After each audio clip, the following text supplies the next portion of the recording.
Sexy now.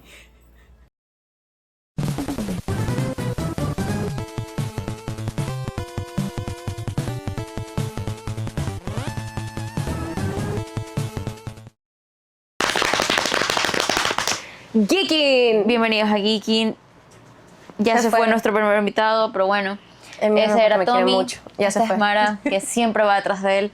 El día de hoy tenemos invitados tiernos porque vamos a hablar de un estilo de película muy tierno, de animación, que nos gusta mucho. Hint número 1. Hint número 2. Número 2. Hoy vamos a hablar acerca de Estudio Ghibli. Vamos a hablar acerca de un estudio de animación que nos gusta mucho. Tenemos un gran bias con Ghibli. Sí. Y bueno, estamos en este setup porque los estudiantes de producción tienen sus inconvenientes y yo una gran pared repleta de películas que va con el tema. Entonces Así que, estamos abusando del espacio de Adriana Hurtado aquí presente. Yo feliz, me encanta estar aquí. Pero bueno, ¿Por qué no tuviste que ir a la universidad? porque no tuve que viajar hasta la universidad. Pero bueno, está bien. Pero Renata, cuéntanos sobre Estudio Ghibli. A ver. ¿Cómo empezó Estudio Ghibli? Siento que, a ver, voy a ser muy biased. Sí. Originalmente, Estudio Ghibli empezó con Miyazaki, un señor llamado que se llamaba Isao.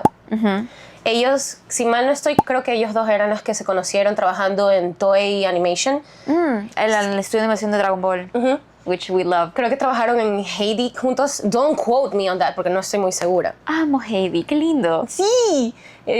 También trabajaron, no, miento, Miyazaki trabajó solo en Lupin the Third. No sé si has visto. Voy a insertar una foto aquí de Lupin. Sí. Y conocieron a esta tercera persona que creo que era Toshi Suzuki. Toshi Suzuki. Por mi salud mental le vamos a decir Miyazaki, Isao y Suzuki. Ok. Conocieron a Suzuki, que él eventualmente se volvió el director ejecutivo de Ghibli, porque estos tres trabajaron juntos. Y a lo que empezaron a trabajar juntos, les dieron como que libertad creativa para trabajar en la película que se llama Nausicaa. Nausicaa and the Wind of the Valley, ¿no estoy? Esa viene siendo como la primera película de Ghibli en tal caso. Aún no habían fundado el estudio, pero fue su primera película trabajando juntos. Ok. Fue como que estos le dieron la capacidad de trabajar a su propia libertad y cositas. Perfecto. Fue como que... Y quedó tan bien la película que los productores ejecutivos, de hecho, estas tres personas fueron los primeros que dijeron, de ahora en adelante las mentes creativas son mentes creativas que pueden trabajar como les dé la gana. Qué y bueno. ellos fueron los que empezaron todo el tema en como que los estudios japoneses de animación, de el estudio no es un estudio, no somos trabajadores, somos una familia. Y es súper bonito. Qué lindo. Sí. Específicamente porque en Japón tienen mucho esta cultura mucho más... De trabajo, de trabajo duro, trabajar. muy esclavitud, muy fuerte, muy honor-centered. Honor. Es muy feo, o sea, No, la gente se mata mucho por sus trabajos, específicamente en animación, porque no hay nadie mejor que Japón. Y especialmente no me hace sentido en estudios como Ghibli, porque estudios como Ghibli aún es animación tradicional, es animación que se siente como artesanal. La animación aún se dibuja en los espacios y se usan elementos tradicionales como acuarelas, o sea, físicos, no solamente digitales. Es súper sorprendente cómo pueden hacer mezclan eso. un montón lo que es como que digital por optimizar el tiempo, obviamente, pero aún mantienen cuando hacen los backgrounds, aún hacen los backgrounds tradicionales. Pintados. Sí. Y es súper chévere y es súper bonito. Y bueno, entonces estas tres personas fundaron lo que ahora es conocido como Ghibli. Creo que es un fun fact chistoso. Ghibli era el nombre de un modelo de avión, porque el papá de Miyazaki, si mal no estoy, hacía aviones, o sea, trabajaba en la producción de aviones durante la Segunda Guerra Mundial. Solo le gustó el nombre. A mí me gusta mucho ese clip de la entrevista que le hicieron en la que es tan lento y es como que momentos de su vida con él hablando de fondo. Ahí está el quote súper famoso de él diciendo que odia a los Beatles. Y solamente como que mirando al horizonte, creo que fumándose un cigarrillo o algo así, tipo... Ghibli, I just like the name. Así como, solamente le gustó el nombre y ya. ¿Sabes qué es lo Es peor? un nombre tan complejo y tan simple al mismo tiempo. Muchas de las cosas que hace, legítimamente su única justificación es que tenía ganas y es que me gustaba mucho. Sí, pero aún así sus historias logran tener a pesar de que muchas son como muy psicológicas o más surreales, logran tener una línea muy, muy cool. Y hablando de eso, yo creo que podemos empezar nombrando nuestras películas favoritas, las más conocidas. Yo creo que en mi caso, mi película favorita, y esta es una respuesta un poco básica, pero es El viaje de Chihiro. Me gusta muchísimo esa película. Creo que es la primera película que vi de Ghibli y me quedé fascinada. Estuve obsesionada por mucho tiempo con la película. Me encantaban los espacios, me encantaba la historia, todo el concepto de ella y su nombre y sus papás cuando se convierten en chanchos. Me parece horrible, horrible. Es tan feo, pero en la mejor forma posible. O sea, me fascinó todo el viaje a la historia. Me parece una película súper bien lograda. Se ganó el Oscar y súper, súper merecido. Y nada, creo que es una historia que se merece muchísimo sus flores. Y luego de esa, tengo una respuesta muy de nicho, que es una película que si tú la ves por la música y el feeling, la vibra en general, puede que adivines que es de Ghibli, pero no se ve con el estilo de anime de Ghibli. Más bien tiene un estilo un poquito más realista, en el sentido de las facciones y la anatomía, pero los rostros son súper simples. Y se llama La Tortuga Roja. Según yo, eso fue porque no fue dirigida por Miyazaki como tal, fue por Suzuki. Puede ser, vamos a revisar ese dato, pero es una película que por su ambiente te da la vibra de Ghibli, pero no se ve como la película Ghibli del estilo anime popular japonés que te esperarías ver. Y es una película muy bonita, el significado de la historia trasciende mucho más allá de lo que la mayoría de la gente puede pensar que es solo la historia de un hombre en una isla junto con una tortuga, pero el arco de personaje que viven ambos como paralelos es súper bonito. Me gusta mucho, la vi gracias a mi mamá, shout out a mi mami, y la disfrutamos mucho, la vimos con mis papás, fue algo muy muy bonito. Y de allí, en mi top 3, probablemente...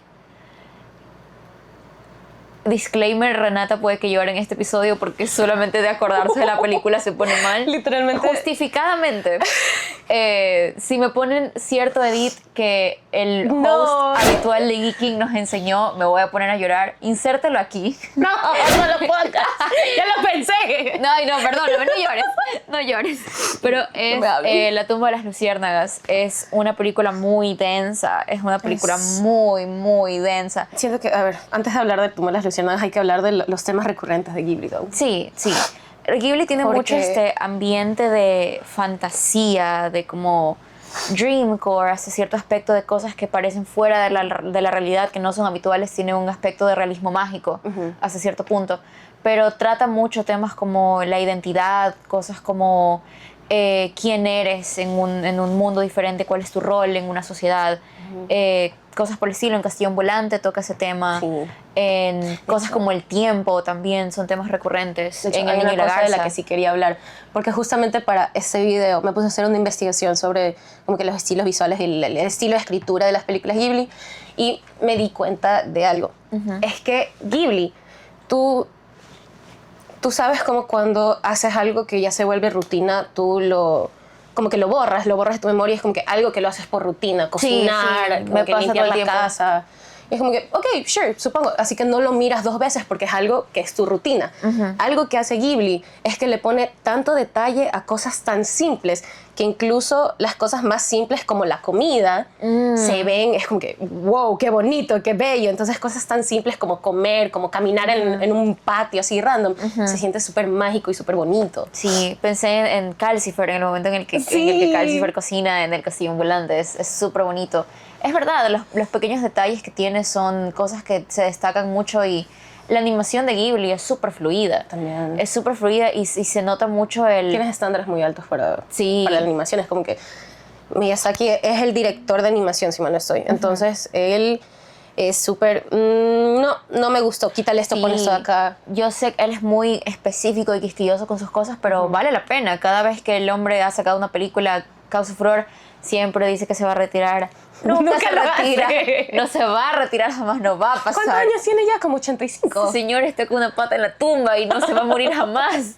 El señor es inmortal. Cada vez que dice, bueno, esta fue la última y me retiro. Ha sacado 5 y ha dicho eso 5 veces. Luego va y saca una película al mismo tiempo que Spider-Verse y le quita el Oscar. Pero está bien, miren. Tú sigues enojada por eso. Yo sigo enojada por eso porque tengo un gran bias con Spider-Man. Cualquiera que me conoce sabe que yo soy muy fan de Spider-Man y amo Across the Spider-Verse. Me pareció incluso mejor que Into the Spider-Verse.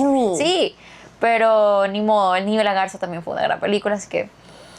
¿Sí la viste? ¿La viste completa? Sí, ¿Y la viste vi. con Unbiased Eyes? La vi con Unbiased Eyes, la vi y la disfruté muchísimo y dije, chuta, claro que le dieron el Oscar, miren todo el proceso que fue, pero aún así... Sigues enojada. algo dentro de mí. Pero sí, no, definitivamente todas sus películas tienen un mérito enorme por todo, desde el guión hasta el proceso creativo, la forma en que la animación está hecha, todo tiene un valor muchísimo más grande que cualquier película de animación promedio, y sin quitarle el valor a otras películas de animación. O sea, la animación 3D, la animación 2D, el stop motion, otros estilos de animación que existen que se ven más normalmente que el estilo de Ghibli, porque ya es consolidado un estilo del estudio. Igual tiene su mérito. La animación es un arte que merece un espacio mucho más grande en la sociedad. Mucha gente tiene este estigma de pensar que las películas animadas son películas para niños. Pero de no. hecho, sí, Ghibli hizo... Ay, sí podemos hablar de la tumba de las luciérnagas. Podemos hablar de la tumba de las luciérnagas. Es una película que tiene temas muy, muy fuertes Ghibli que un niño logró. no debería ver, al menos. Es una película que está ambientada en la guerra. Sí.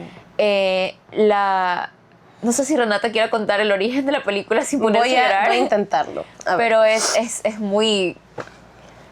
duele. Así que agarren una caja de pañuelos y escuchen. Que los que no saben, buena suerte. Los que ya saben, tápense los oídos, eviten los traumas. A ver, como les conté, el Ghibli fue fundado por 3 personas, y una de estas siendo Isao. No me acuerdo de su nombre, actual name. Isao es su nombre, no me acuerdo de su apellido, eso. Isao es como que el más viejito de los 3. De hecho, que en paz descanse, murió en 2018, si mal no estoy. Isao fue un niño de 14 años, creo. Ish, por ahí, 14, 15, cuando pasó lo de la Segunda Guerra Mundial y bombardearon Japón. Y su aldea, por así decirlo, el lugar donde él vivía, pueblo, sí. su pueblo, fue bombardeada. La quemaron, fue horrible, y él se quedó varado con su hermana chiquita de 16 meses. Entonces...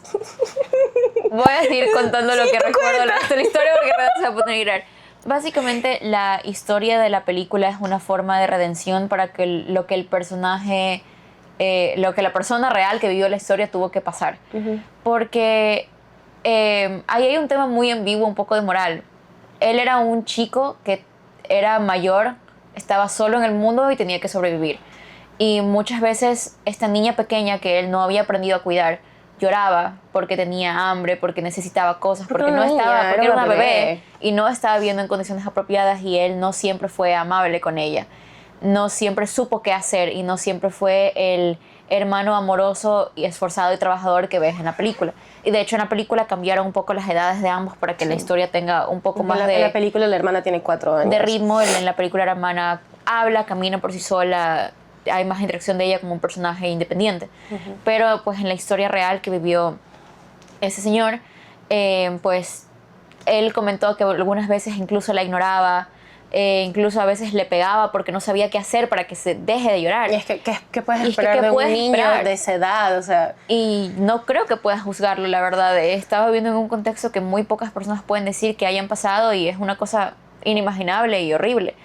El asunto es que, igual que en la película, su hermana fallece, y él tuvo este trauma acumulado por muchos años sin poder decirlo, sin poder hablar de ello, y decidió más bien escribir este guión de la película como una especie de carta de disculpas a su hermana por haber sido este niño que no supo qué hacer, y decidió darle una redención a su propia persona a través del personaje del hermano en la película, convirtiéndolo en que las niño. obras de arte son catarsis. Son catarsis. Esta es su catarsis. Y literalmente hablando, y es un trauma muy fuerte que él guardó por mucho tiempo, y en la película se dio la oportunidad de imaginar qué hubiera pasado si él hubiera sido un poco diferente, sin cambiar el final de las cosas, porque eso me gusta de la película. Al final de cuentas no es un final feliz, y claro que lloré muchísimo al final de la película, pero hasta cierto punto le agradezco a la película haber hecho un final realista, Sí. porque representa muy bien el dolor que tuvo que vivir el país en ese momento. Y hay muchísimas películas que hablan acerca de la guerra en Japón. Es una cosa muy fea, pero... Hay muchas películas que se concentran en lo que fue la guerra y cómo la gente sufrieron en conjunto. Sí. Pero son muy pocas, según yo, las que se concentran en casos muy específicos. Y eso es como que duele un poco más porque tú dices, lo generalizas y es como que hasta cierto punto generalizarlo lo disminuye un poco peso. El impacto. Ajá. Sí. Entonces cuando ves una historia y una historia de un niño de todas las cosas es como que... Sí. Pero pensando más allá, e incluso creo que esto es algo que el estudio dijo alguna vez, es bonito ver cómo de cosas tan feas como una guerra que ocurrió hace muchos años, que fue devastadora, puede ocurrir arte. Hay muchas historias que no hubieran existido de no ser por ello. Hey, actually. Godzilla. Godzilla no existiría de no ser por el desastre de Pearl Harbor. Así que... No, era del bombing de Hiroshima. El bombing eso el contexto es la misma época, pero sí, Hiroshima y Nagasaki. Pero bueno, sí, hay mucho arte que no hubiera surgido. Un poco justamente por el tema de eso, del dolor. Eso es algo que Miyazaki dice mucho en sus entrevistas. Sin dolor humano no hay emoción. Entonces, que quiero desviar a lo de la entrevista que le hicieron al man y que el man dijo que el AI le parece un insulto a la humanidad. Te estamos viendo, persona que hizo su fondo de pantalla de Ghibli con inteligencia artificial. Sí. Eso no estuvo bien. Eso no está bien, chicos. Mejoren. Es lindo el que existan tendencias que enaltezcan cierto tipo de arte, como lo de Ghibli. Por ejemplo, esa tendencia de Ghibli... Formas. Hizo que mucha gente conozca a Ghibli. Mucha gente no sabía que ese estilo era de Ghibli. Eso es algo bueno. Hasta ese punto. Tenemos que dejar claro, no estamos completamente en contra de que exista la inteligencia artificial, mientras sea una herramienta que se use con... Es una herramienta muy útil, pero la verdad es que ciertas personas lo usan muy, muy inconscientemente y eso... De forma muy abusiva, tipo algo que puedes buscar en Google, que es una respuesta sí o no, no deberías preguntársela a una inteligencia artificial. Sí. Más bien utilizarla como una ayuda para hacer un trabajo que tú ya estás haciendo. Es algo completamente diferente. Pero en esta entrevista... Sí.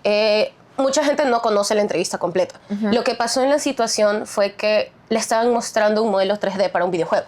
Y en este modelo 3D, la cosa esta era un modelo de zombie. Y era una cosa que se arrastraba por el piso con una pierna y usando la cabeza como la otra pierna. Entonces era algo súper grotesco y súper feo. Y Miyazaki literalmente lo paró y dijo, no, esto es un insulto y yo jamás utilizaría inteligencia y esta tecnología. Pero es porque él trabaja, uno de sus coworkers, una de las personas con las que trabaja, es discapacitado. Y él apenas puede alzar la mano para decir hola. Entonces Miyazaki sí más o menos y los mandó a la punta de un cuarto. A la punta de un cuarto. Bueno, es verdad, o sea, Miyazaki es una persona muy firme con sus opiniones que tiene respecto a su arte y está bien. Entonces, volviendo a lo del dolor, es como que él vio el dolor de esa criatura y se acordó del dolor de verdad de una persona que trabaja con él. Y él dijo, la computadora no entiende el dolor, la computadora no sabe qué está haciendo, la computadora le pusiste un código, la computadora está replicando algo que ya existe. Sí. Entonces, por eso el man es como que... Unos y ceros. Unos y ceros.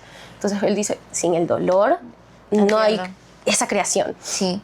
Y bueno, en general Ghibli ha sido un estudio muy revolucionario por sus personajes diferentes. Creo que tiene muchas protagonistas femeninas. Voy a hablar de mi película favorita ahora, chicos.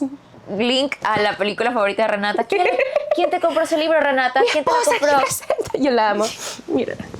Me lo regalaron para mi cumpleaños y yo soy muy feliz. Lo vi y dije, mira, Renata va a ser muy feliz con este libro.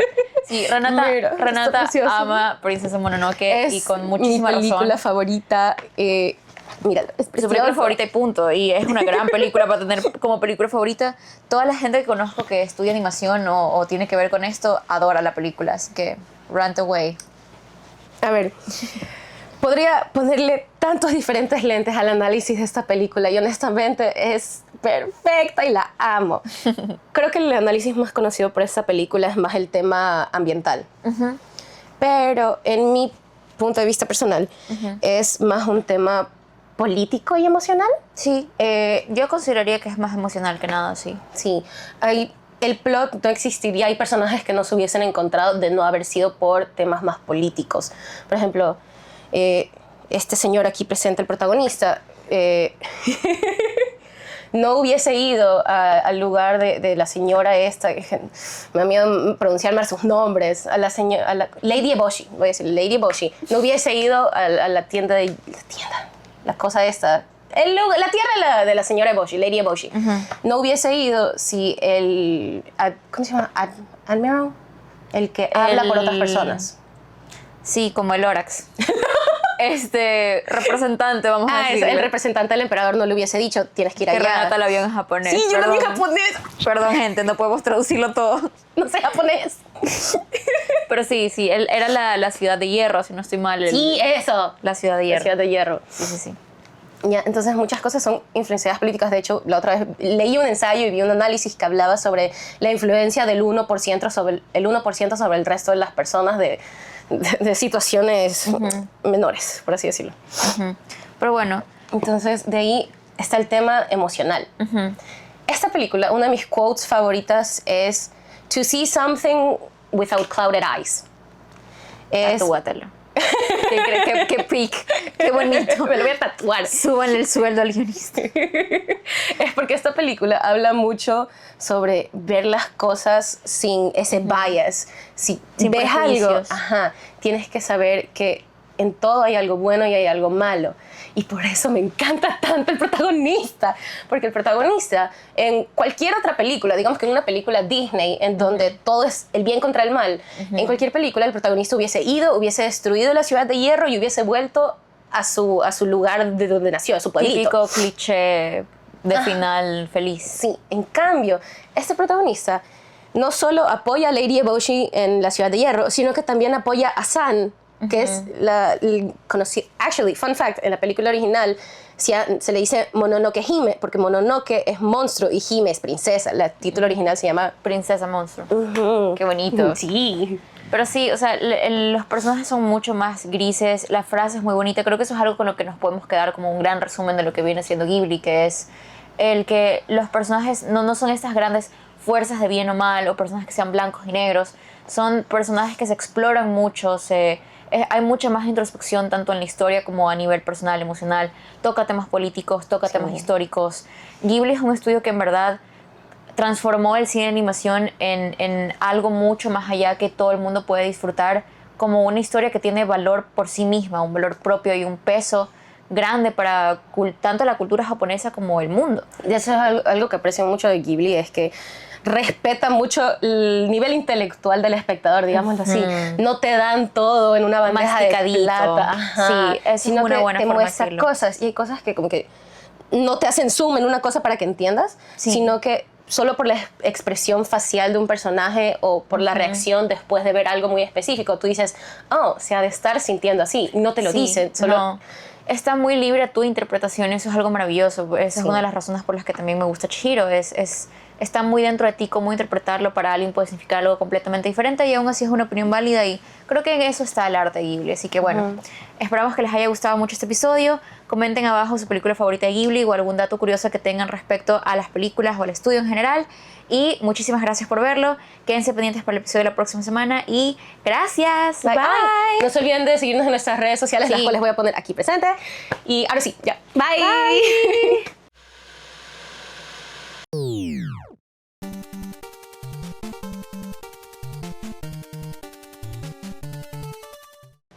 Ya está. No quería hablar de Kiki's Delivery Service. Ay, es verdad. Kiki's Delivery Service. Esteban, pon esto en blanco y negro más chiquito, como una especie de postcréditos. Nos gusta mucho Kiki's Delivery Service y yo quiero un gato como ese. No.